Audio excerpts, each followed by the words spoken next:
Welcome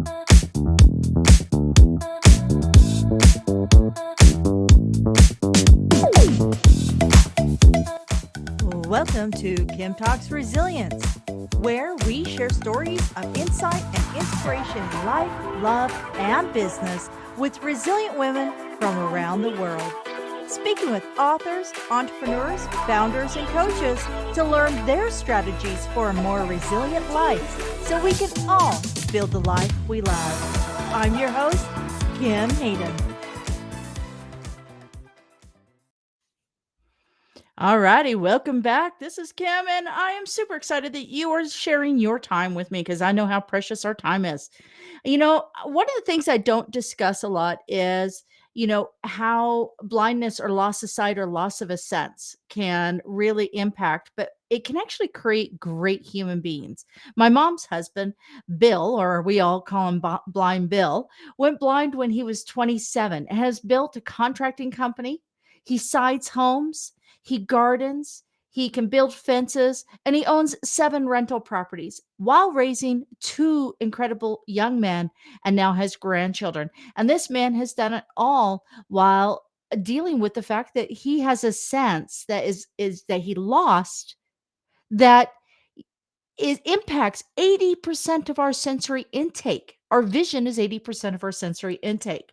So, what do you do when you lose that vision? And what is that journey like? My guest today is Elizabeth Pizzarello. It looks like Pizzarello. Pizzarello. It's a cool name, and I'm going to get her to verify exactly how I say that. She recently wrote a book called Eclipse, and we're going to talk a little bit about that book and why she wrote that. And it's fascinating when we see all the tools we have out there now that allow people with different sensory deficiencies be able to cross all those boundaries and share their stories. Her story, basically is 2 weeks before graduating college. She was told that she had an eye disease that would lead her to blindness by the age of 40. She went blind at 38. After living in darkness for 12 years, she received a newly developed lens implant. They gave her 20% vision in her right eye. She decided to write a book about her journey and hopefully give inspiration to others that might face a catastrophic loss. So let's bring Elizabeth in, and let's see. Hello, Beth. Welcome to the Hi, show. hi, Kim. Thank you so much for inviting me to your program. I am excited to have you here because, I believe every person out there at some point in their life will be touched either themselves or through another person, a loved one with vision loss and how impactful that can be. Um, Tell us a little bit about who you are. First, tell us where you're coming from and a little bit about who you are. I am coming from South Florida, sunny South Florida, and I have recreated myself after I've written my book to be an author and try to inspire people with situations like myself, catastrophic loss specifically, how to just be resilient and regain your happy life again. So that is what my mission is now. And you went to college. So, what was your education in college? I had studied 2 different areas. One was I have a BA in biology and a BS in business administration. When I went to college, my goal was to do pharmaceutical sales and do that kind of thing. But 2 weeks before I graduated, my dream was surely going to collapse. And I kept thinking to myself, who is going to ever hire a blind scientist? Who's going to hire a blind accountant? And the only conclusion I could come at that time was nobody. And I can say this now, looking at it, that was the day when I became paralyzed. The fear took over me so much that when my confidence in myself was shaking to the point I had no belief in myself, and I could really not see a possibility of having a good life in the future, when those 2 factors collided, I was paralyzed by fear, and to the point for 5 years, I was depressed, just spinning. What am I going to do? What am I going to do? As my sight kept escaping me. But I found out from those times that it's pretty obvious that 0 plus 0 nets 0. So me not even recognizing or not even giving 2 minutes to work on confronting my challenge and not even being an active participant, I was getting the results of 0. So I had to have a better idea on this. Life kept going. My friends were progressing. Everybody was progressing except me. So that was the moment where I had to make a decision whether to just stay stuck or to try something new. And I tried something new. There's an old saying. It's like I think it's from like literally from the Vikings and pillagers. It's called burning the boats. When you burn the boats, there's no way back, only forward. And sometimes we have to do that in our personal expectations. When life throws a curveball, and sitting there for 5 years, I have to give you kudos because there's people that sit for 30 years and then wonder where their life went. For sure. And it But passes really fast and everything else keeps going. And I think there has, like for me, I had to reach a moment. I had to decide whether I was going to move on or just be stuck. And I have to say, 100% of it was deciding to take active participation back in my life. My problem was, my expectation was that I was never going to be happy unless I could see, because my whole life has revolved around sight. But yep, that never is a really long time. And once I had to kind of start to look at my challenges, not run away from them, not try to skirt away. Like there was a lot of times where, people, when we would go to a restaurant, would say, "Oh, what do you see interests you on the menu?" And I'd say, "Well, I can't read the menu, but, I'll take whatever." But I never said out loud, "I am going blind." I would tell people, "Oh, I have a little sight problem." Well, going blind is a big little sight problem. So once I heard those words come out of my mouth, "I am going blind. I am going blind." There was no more skirting. I had to hear myself say that to even start to come to terms with it. And that day, everything started to change. It really did. But the acceptance was the key to opening that door, or at ex- least acknowledging the existence exactly. of this. And until that point, I was spinning for 5 years. And I think And that's the biggest thing is acceptance. It's like, I, what is that prayer? Accept the things we cannot change, right? right. And there are certain things we cannot change. Absolutely. I And want the to other ask, thing was to go ahead. ask yourself, like with me, I wanted it to be easy. Oh, this is going to be so hard. Well, you know what? It was hard.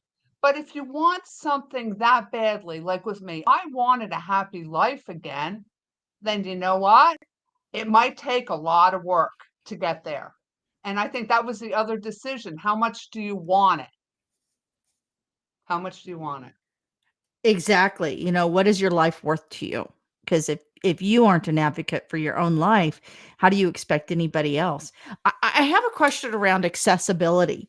So in Sure. Canada, we have put in a place where websites and businesses must be accessible, meaning Right. audibly, visually, like they have to be accessible by people with hearing loss and vision loss. They have to be accessible with people who have, who are in wheelchairs or Right. has motor skills. And this has actually been mandated. So over the next 3 to 5 years, I think Right. everybody who does business in this country must have an audible aspect to their website, must have accessibility and understanding that not everybody that walks into their place of business is going to have uh, all five senses kicking, right? So Right. my question to you is, what are some of the things, because I would consider you a professional opinion in this space, what are some of the things that you still see challenges with, and how are some what are some things that people could do to address these to create equity for you? For now, I will say here in America, with the creation of the American Disabilities Act in 1990, this country has really come up to steam on uh, really the rights and the services for the handicapped. What is interesting in my story is I was diagnosed going blind before the enactment of the ADA. So at the point when I was going blind, you could not tell an employer you were going blind because they could fire you for that reason. Here now, you cannot fire somebody who is able to do a job based on a disability that does not affect their work performance. But prior to ADA, and I went blind in '83, and the ADA came in 1990. So for 7 years, I was a comptroller for a big hotel. I would do my work in the office, bring it home because my husband, my father was a scientist, and he had this huge magnifiers. I would look at my data under his magnifier, redo my financial spreadsheets because of that. In those days, we didn't have the computerization we have now, go to the job the next day and act like, day in the life. I had a great night at home hanging out. But that wasn't the reality, Yeah. years ago. But now it's much more accessible. And if someone is not complying with the American Disabilities Act here, you can call them pretty much out on it.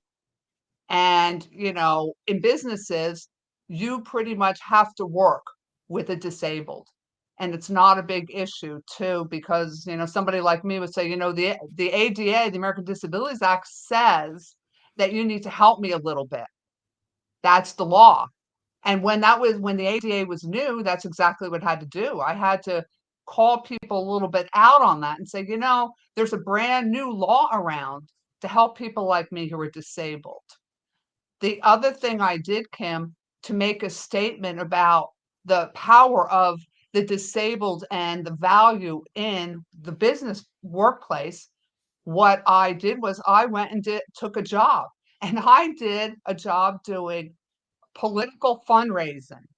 Well, I asked people for money, met politicians, and came out to events. Why I took that job was to welcome them to these events, and they were the people who made the laws, drafted the laws, to show them as almost a billboard. I am disabled. You're coming to this event that I've helped orchestrate successfully, and I am legally blind. And I think that was the most powerful thing I ever did in my business travels, was to make a statement like that. So we know what your greatest challenge is, right? We know what your greatest Right. challenge that you've come through. I want to talk about that moment of resilience, and I would love for you to share with us one, two, three steps, actions, thoughts, something along those lines that helped you get past being stuck. Can you do that I with have, us? sure. My first step was to start trying to handle things in small steps. The big goal, for example, crossing the street as a blind person. Oh, I want to cross the street, but I can't do that now. Well, as soon as I put in that sentence, I can't do that now, it kind of set up the pace in my mind. Well, I don't know if I really can do it at all. But when I started changing that to doing small steps, figuring out, doing these small steps and building on them, And also determining that I didn't have to be the bravest person to to handle these, or at least confront these challenges in my life and take a look at them. You know, a lot of times I assumed, well, you have to be really brave to handle blindness. No, you have to be really determined to want to handle your blindness. And that's a really big difference in mindset. And that was one of the biggest things. But I took small steps. I accepted the fact that there were people who were going to adjust very quickly, a lot more quickly than me. When I went to the lighthouse, I met blind people who, when they were going blind, would say, "Bring it on. I can conquer this, you know, look this right in the face." There was others like me who crumbled like paper because emotionally I couldn't handle it. But I figured out, and I will say this to your audience, at the end of the day, the ones that could bring it on and handle it bravely, and the people like me that crumbled, when we got ourselves together, we all landed in the same place. And I think the most important thing is that some people it's going to take a little bit longer to get to where you want to be. Some people are quicker. Don't compare yourself. There's no one size that fits all. But the point of it is, if you can make it to achieving to have a happy life, it doesn't matter whether it was fast or slow, as long as you kept going and were determined to get it. And I think that's where I had this misconception. I thought I had to be brave. No, no, I didn't have to be brave. I just had to be really determined to want it that badly. I think And it that's was what I Winston say to everybody. I think it was Winston Churchill that said, I think it's fear is an emotion, courage is a decision. And, you And know, it it truly is. takes pardon me? It truly is. Yep, It truly absolutely. is.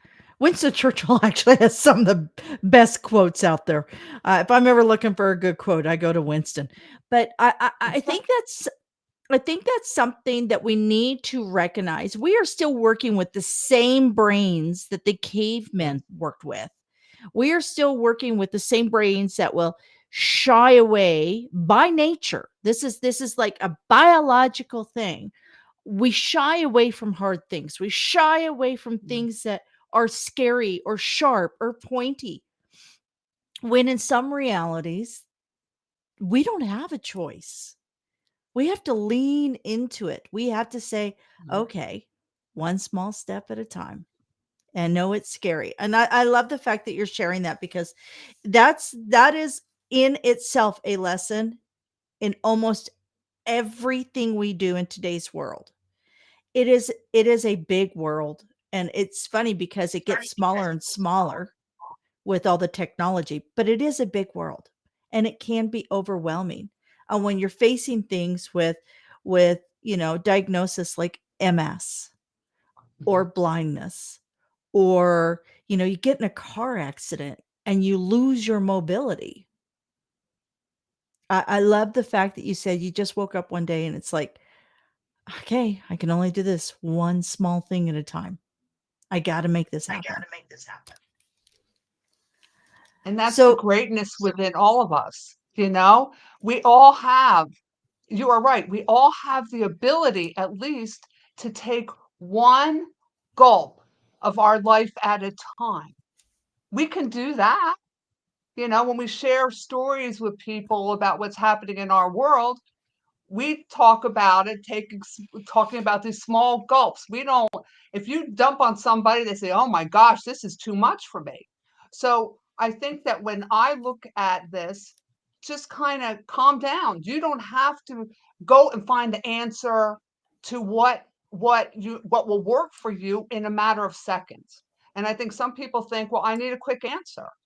No, you really don't. You just need an answer that's going to work for you and get you to having an enjoyable life again. absolutely. Absolutely. I 110% agree. I have been blessed to have people with different or varying abilities within my life, and it's it's it's something that you will regret if you don't engage. You will regret Absolutely. because life is finite. I would love for you to share with us about your book, Eclipse. First of all, the cover is gorgeous, and I do see that you have Braille on the cover. Is there That's the Braille in Eclipse the is book? written in Braille. Correct. We don't have it in Braille right now. I had my in getting this book published, I had a lot of help, as you know, because I'm visually impaired. My first step was to get it in printed, and I'm working now on get it on audiobook. And then the Braille will be the last, only because I talked to some of my colleagues, and since most of them have lived that journey, that my book isn't as important to them as my story is now. With the lighthouse, with the people I know at Lighthouse, the bigger story in my story is that I got sight back after being blind for over 12 years, over a decade.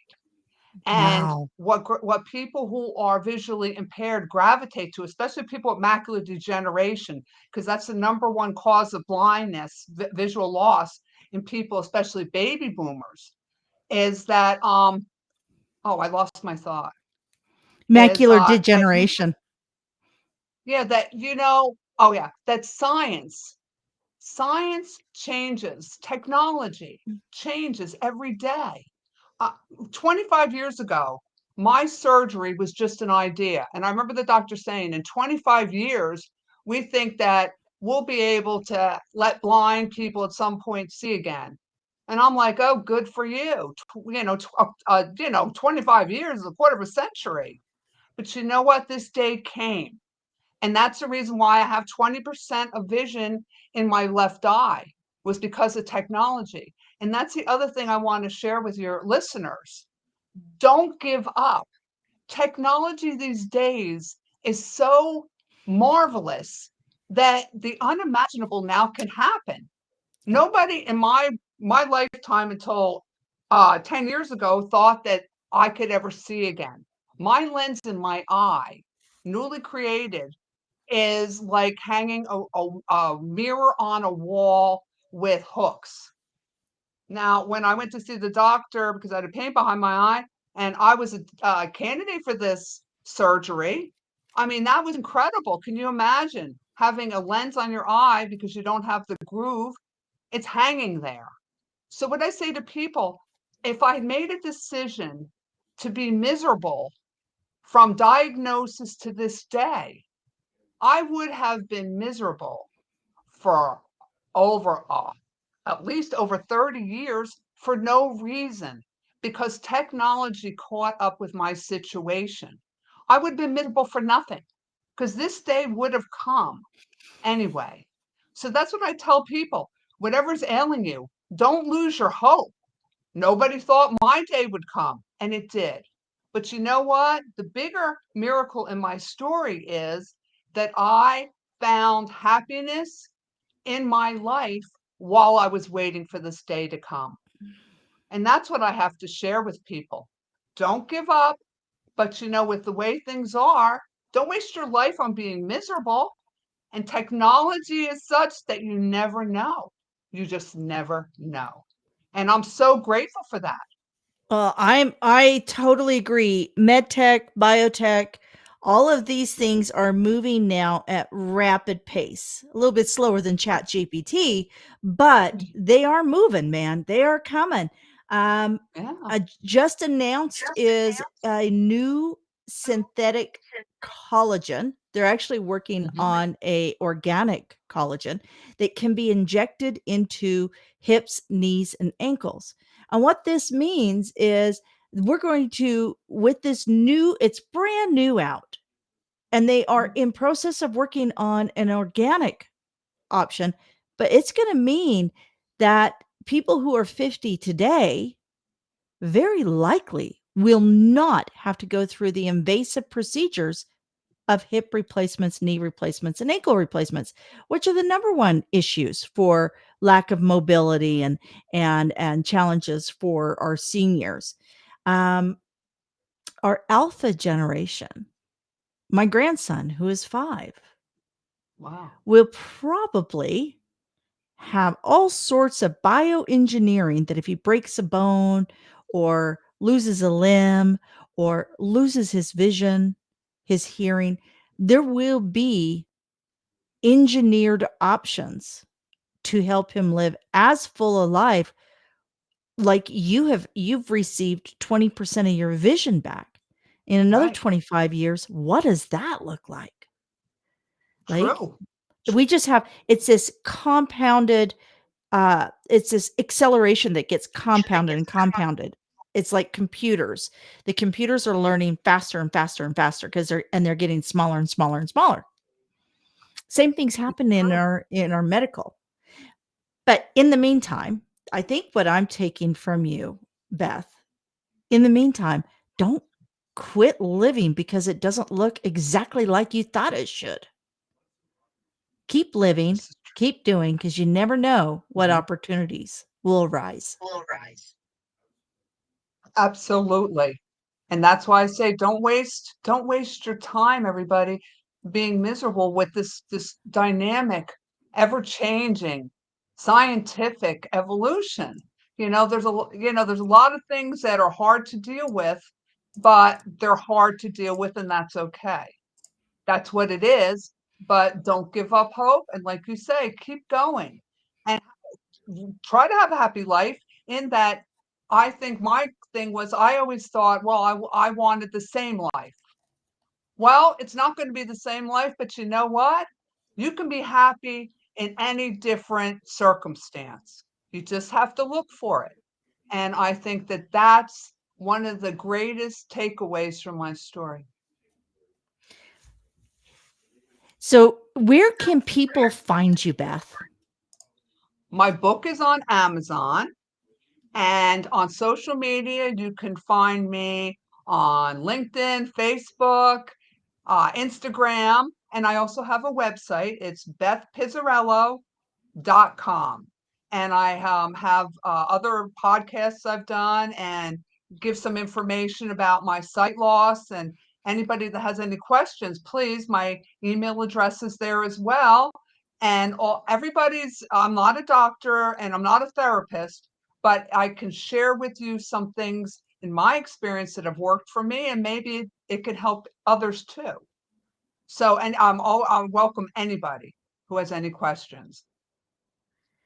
Well, what I'd like you to do, Beth, is close us out with a quote or a thought that you would like to impart. I think the greatest thing that I've tucked in my heart is from a Barry Manilow song. I made it through the rain.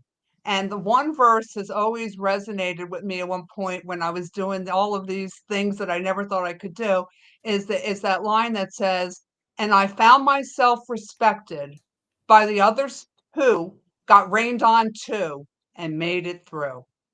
And that's the thing I held on to when I was at the lighthouse. Amazing. Amazing. Well, folks, I can tell you that this is a conversation that I really wanted to have because we, when people are going through loss, and that could be anything from a financial loss to a physical loss to a loss of a valued member in their family, a lot of people tend to shy away because we don't know what to say. We don't know how to engage. Sometimes, though, I am going to challenge you to think, just say, I don't know what to say. How can I support? Be a friend. A friend doesn't have to have the answers, they just have to be present. So I would just want to say thank you, Beth. Thank you for joining us, sharing your story, everything. I appreciate that. I appreciate you, Kim, and thank you for letting me spread my message. And I hope that it helps some of your listeners maybe get a different view of their situation. Absolutely. Do check out Beth's book, Eclipse. We will have all of her information, including the link to her book, right in the show notes. And you know what? Until we meet again, be good to yourself. Thank you for joining us here today at Kim Talks Resilience. I'm your host, Kim Hayden, and I'd love to invite you to our resilient community at resilientgift.com. That's resilientgift.com, and we'll send you our magazine and tickets for upcoming events and all sorts of cool things we do here. So be sure to keep watching, and you know what? Don't forget to like, subscribe, comment, and share, because we all know that sharing is caring.